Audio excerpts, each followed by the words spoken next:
Hello everyone, इस video में मैं आपसे बात करूंगा रेक्टस शीथ के बारे में। Rectus sheath is the aponeurotic sheath covering the rectus abdominis muscle. जो हमारी रेक्टस एब्डोमिनिस मसल होती है, जिसको हम सिक्स पैक मसल भी बोलते हैं या फिर एब्स मसल भी बोलते हैं, उसको एक एपोन्यूरोटिक शीथ कवर करती है एंटीरियरली और पोस्टीरियरली।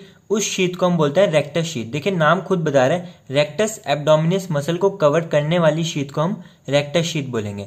अब रेक्टस शीथ के दो वॉल्स होती हैं, एक एंटीरियर वॉल और एक पोस्टीरियर वॉल। पहले हम इस डायग्राम को समझते हैं। ये वाला डायग्राम है sagittal section through the rectus sheath. मतलब हमने रेक्टस शीथ के लेवल पे अपने एब्डोमेन को वर्टिकली कट किया है और वर्टिकली कट करने के बाद हम उसको लेफ्ट से देख रहे हैं। तो लेफ्ट से देखेंगे, अगर हम ऐसे देखेंगे, ये सबसे आगे एंटीरियर पोर्शन हो जाएगा। तो सबसे आगे क्या आएगी? स्किन। यह है अम्बिलिकस और यह हमारा आएगी anterior wall of rectus sheath. तो ये वाली है anterior wall of rectus sheath. ये वाली है हमारी rectus abdominis muscle. This is posterior wall of rectus sheath. तो अब हम पढ़ते हैं एंटीरियर वॉल और पोस्टीरियर वॉल को। Anterior wall complete covering the muscle end to end. मतलब एंटीरियर वॉल जो होती है रेक्टस शीथ की, वो कंप्लीटली रेक्टस एब्डोमिनिस को कवर करती है। मतलब ऊपर से लेकर नीचे तक पूरी रेक्टस एब्डोमिनिस को कवर करती है। बट पोस्टीरियर वॉल क्या होती है? इनकम्प्लीट होती है, deficient above coastal margin and below arcuate line. तो ये हमारे कोस्टल मार्जिन होता है रेक्टस एब्डोमिनिस मसल के पीछे, तो उसके ऊपर तो ये डेफिशिएंट होती है और आर्कुएट लाइन के नीचे भी ये डेफिशिएंट होती है। मतलब ये कहां से कहां तक एक्सटेंड करती है हमारी posterior wall of rectus sheath? Coastal margin से आर्कुएट लाइन तक। और आर्कुएट लाइन क्या है? आर्कुएट लाइन अम्बलाइकस और प्यूबिक सिम्फाइसिस के बीच में mid point, around mid point होता है। और आर्कुएट लाइन को हम लीनिया सेमी सर्कुलरिस भी बोलते हैं या फिर फोल्ड ऑफ डगलस। ये वो लाइन है जहां पे हमारी posterior wall of rectus sheath end करती है। एंटीरियर वॉल जो होती है firmly adherent to the tendinous intersections of the rectus muscle. जो हमारी सिक्स पैक मसल होती है उसमें फाइब्रस इंटरसेक्शन होते हैं, जिसकी वजह से वो पैक्स बनते हैं। तो ये जो हमारी anterior wall of rectus sheath होती है इसी से अटैच रहती है। बट जो हमारी पोस्टीरियर वॉल होती है वो फ्री फ्रॉम रेक्टस शीथ। जो posterior wall of rectus sheath होती है वो free from rectus abdominis muscle. Next हम पढ़ेंगे फॉर्मेशन ऑफ रेक्टस शीथ। और फॉर्मेशन ऑफ रेक्टस शीथ को हम तीन लेवल पे पढ़ेंगे। First above the costal margin, second between the costal margin and the arcuate line, and third below the arcuate line. तो अगर हम डायग्रामेटिकली समझें तो एक तो हम रेक्टस शीथ को देखेंगे अबव द कोस्टल मार्जिन, मतलब इसके ऊपर ऊपर कैसे बनती है। Between the costal margin and the arcuate line rectus sheath कैसे बनती है, and below the arcuate line rectus sheath कैसे बनती है। तो सबसे पहले हम देखेंगे above the costal margin rectus sheath कैसे बनती है। Anterior wall above the costal margin, anterior wall of rectus sheath is found by external oblique aponeurosis. तो एंटीरियर वॉल कौन बनाता है? एक्सटर्नल ऑब्लिक मसल के एपोन्यूरोसिस से हमारी एंटीरियर वॉल बनती है।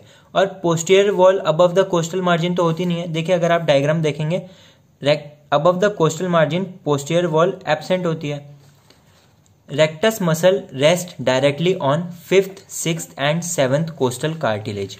तो अब हम एक नेक्स्ट डायग्राम से इसको समझेंगे, इस वाले डायग्राम से। So this is transverse section through the rectus abdominis and it's sheath. मतलब हमने हॉरिजॉन्टली कट किया है, देन हम ऊपर से देख रहे हैं। तो ये सबसे आगे हमारी ये है रेक्टस एब्डोमिनिस मसल का एंटीरियर साइड, ये वाली है रेक्टस एब्डोमिनिस मसल की पोस्टीरियर साइड। तो एंटीरियर साइड को कवर करेगी हमारी anterior wall of rectus sheath, and posteriorly क्या होगा? डायरेक्टली जो रेक्टस एब्डोमिनिस मसल है fifth, sixth and seventh costal cartilage पे रेस्ट करेगी। और ये हमने लेफ्ट साइड के लिए, ये है जिफॉइड प्रोसेस। ऐसे ही इधर भी anterior wall of rectus sheath होगी, रेक्टस एब्डोमिनिस मसल होगी और fifth, sixth, seventh costal cartilage होगा। तो जो एक्सटर्नल ऑब्लिक मसल है उसका एपोन्यूरोसिस बनाता है हमारा anterior wall of rectus sheath above the costal margin. Next हम पढ़ेंगे formation of rectus sheath between the costal margin and the arcuate line. मतलब यहां से लेके यहां तक इसके बीच में रेक्टस शीथ कैसे बनती है। सो anterior wall is formed by external oblique aponeurosis and anterior lamina of aponeurosis of internal oblique. और पोस्टीरियर वॉल कैसे बनती है? Posterior lamina of aponeurosis of internal oblique and aponeurosis of transversus muscle. तो अब मैं आपको इसको डायग्राम से समझाऊंगा, आपको इजीली ये समझ भी आ जाएगा और याद भी हो जाएगा। सो अब हमने पहले लिया था हमने transverse section through the rectus abdominis and it's sheath above the costal margin. जो हमारा बी वाला डायग्राम है वो है between coastal margin and arcuate line, हमने क्या लिया है? Transverse section. तो ये है हमारी रेक्टस एब्डोमिनिस मसल, ये इसका एंटीरियर साइड और ये इसका पोस्टीरियर साइड। सो ये है हमारी anterior wall of rectus sheath and this is posterior wall of rectus sheath. Anterior wall of rectus sheath को कौन बनाएगा? एक्सटर्नल ऑब्लिक का एपोन्यूरोसिस। और इंटरनल ऑब्लिक का जो एपोन्यूरोसिस होते हैं उसके दो लेमाइना होते हैं, एक एंटीरियर लेमाइना और एक पोस्टीरियर लेमाइना। तो इंटरनल ऑब्लिक का जो एंटीरियर लेमाइना है वो बनाएगा anterior wall of rectus sheath and posterior wall of rectus sheath कौन कौन बना रहा है? इंटरनल ऑब्लिक का posterior lamina and transversus abdominis. External oblique, internal oblique और ट्रांसवर्सस एब्डोमिनिस ये हमारी एब्डोमेन की 3 फ्लैट मसल्स हैं और यही हमारा क्या बनाएंगे? इन्हीं के एपोन्यूरोसिस हमारी रेक्टस शीथ का फॉर्मेशन करते हैं। नेक्स्ट हम पढ़ेंगे बिलो द आर्कुएट लाइन, मतलब इस लाइन के नीचे रेक्टस शीथ कैसे बनती है।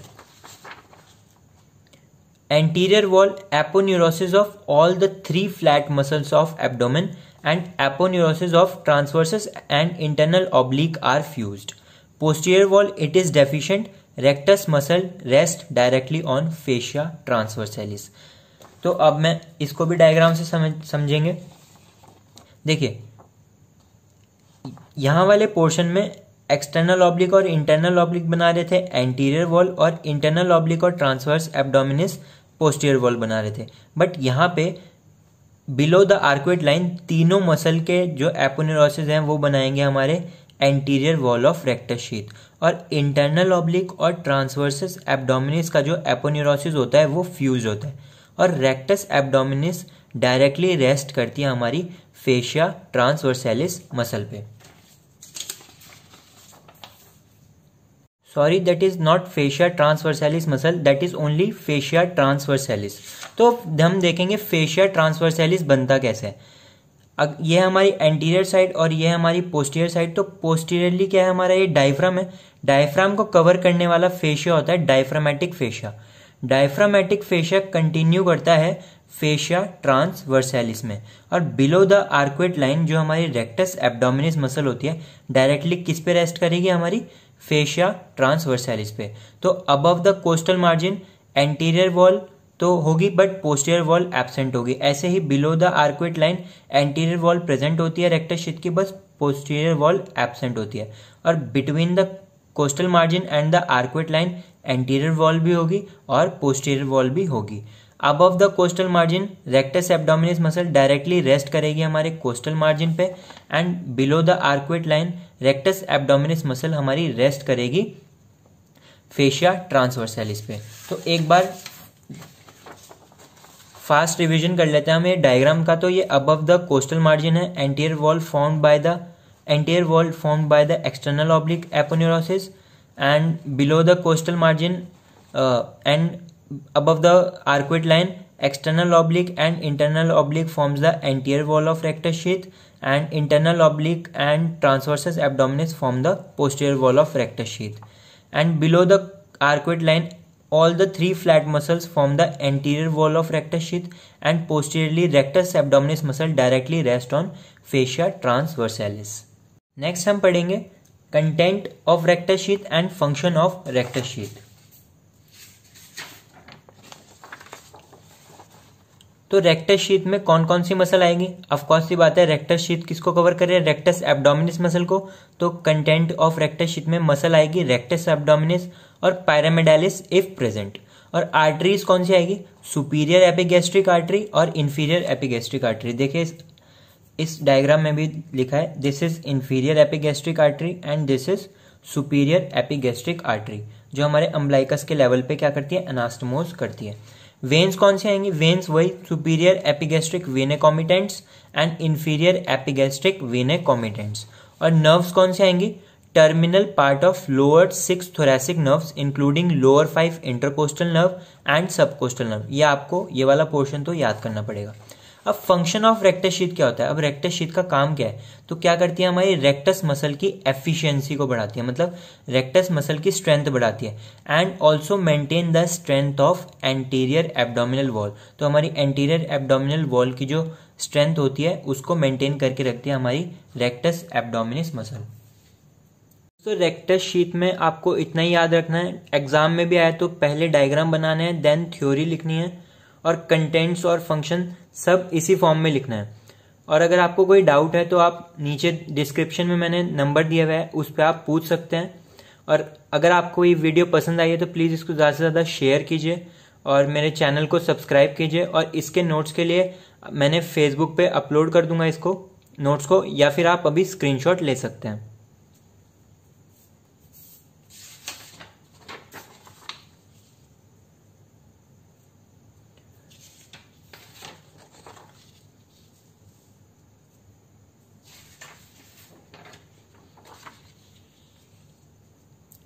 Thank you.